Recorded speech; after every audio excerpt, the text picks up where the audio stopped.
For a projector to be good, it has to be large and cumbersome, right? No, think again.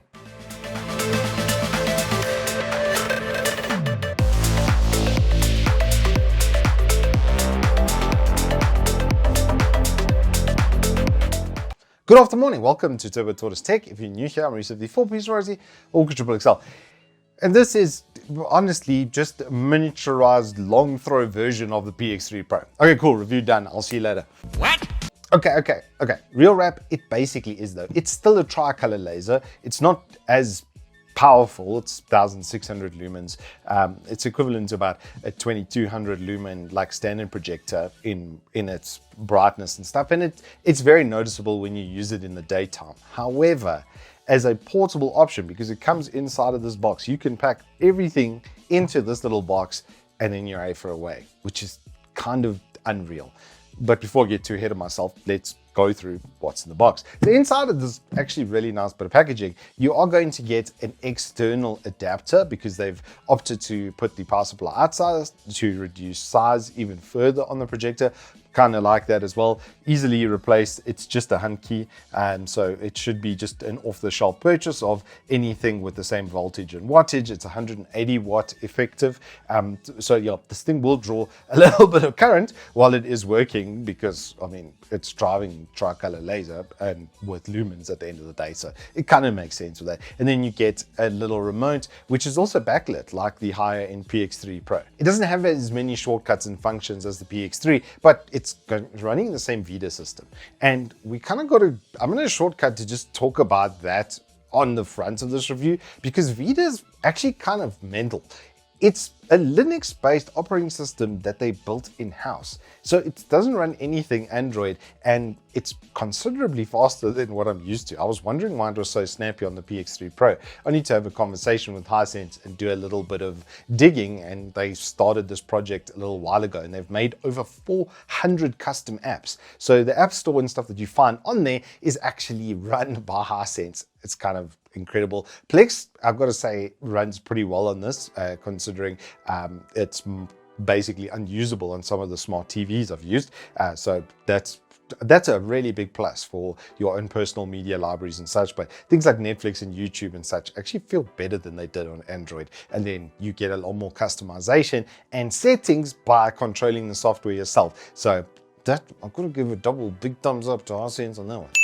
Then we have the projector itself. So at the front, you might notice that there is this little array here on the right-hand side. This is part of that auto adjustment system. They've got light meters in there, and then there's 2 pinhole webcams on either side, which then read the picture based on the surface area and then auto adjust. And it works extremely well, even in the middle of the day. Then you obviously have the huge lens for the 4K laser projector area. And then on the bottom right, just a little sound by JBL. That's because if we look on the left-hand side, you can actually see slightly through the venting now. You can see there's 2 fans, and then at the bottom, there's actually that 10-watt speaker. And then you've got the same thing happening on the left-hand side. Then if we look around the back to the ports, it's got the DC in for the power. Next to that is digital. It's got proper RJ45 for LAN. So if there's only LAN and no Wi-Fi, you can interface with that. It's got built-in Wi-Fi and Bluetooth, obviously.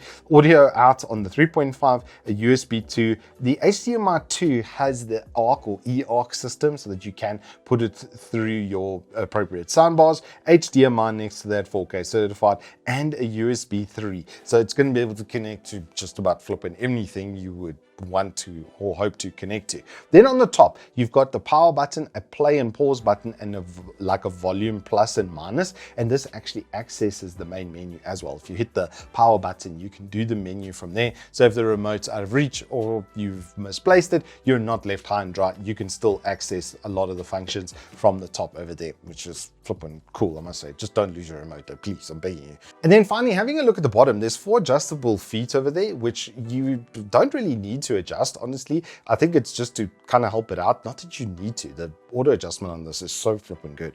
But there's another pinhole over there right in the middle, and that's for mounting it vertically on the roof like that. Or there is a little stand which you can buy for this so that you can take that with you or set it up on a mounted stand so it can sit sit next to you and project across like that, or sit right in front of you, which is how I used it most of the time. Because if you do that, the stereo speaker effect is actually pretty good. If you put it right in the middle, then you can hear the stereo speakers from either side just right. And that's a nice segue into the usage of the product.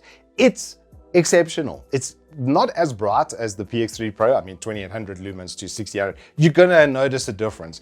But once again, at nighttime, and if you have a UV reactive surface, if you get a proper projection screen along with this, it's going to be genuinely one of the best media experiences around. OLEDs start at like 40K these days in South Africa because ANC taxes and stuff, but we won't go into that depressing conversation. This one, you can get as low as 25K. And with that BT 2020 color ratio, with the Delta variance being 0.9, I'm used to testing monitors that are in the less than 2 range. That's very good for both OLED and IPS sort of ratings. It's basically like instantaneous as far as the transmission goes because it's direct projection laser. So it goes through one little processing node, which adds 6 milliseconds worth of delay.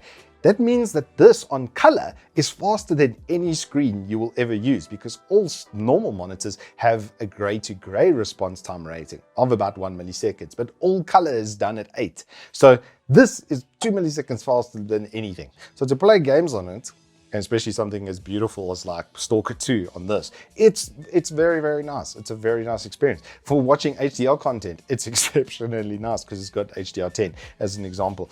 It's just kind of fantastic. The included software slaps. It's way faster than most of the stuff that I use.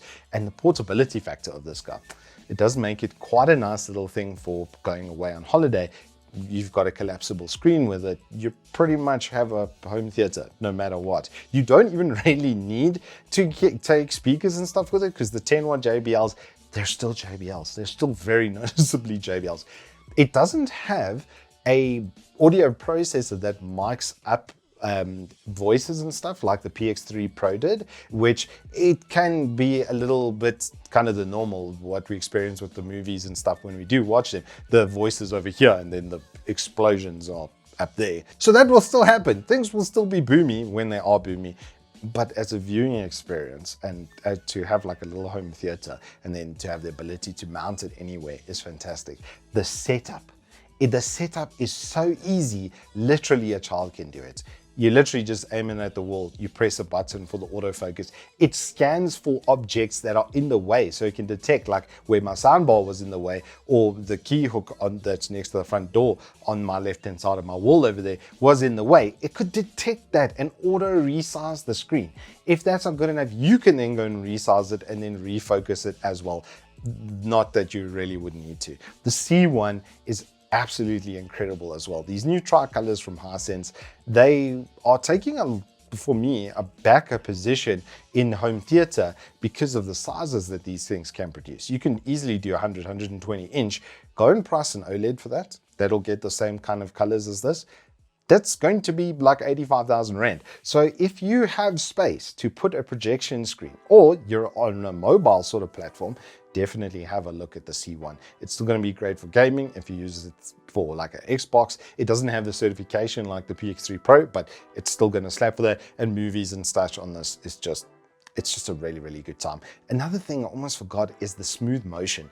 It can actually physically change how you perceive the media. I'm not even joking. The film mode is fantastic. It makes you feel like you're in a theater and it gets that 24 FPS sort of effect that we're used to from Hollywood and in films just right over that. But if you put it in the ultra smooth setting and you watch back like sport, it makes it feel like a genuine 60 FPS thing, which is, it's kind of crazy. This thing is basically witchcraft and it has thoroughly ruined my life.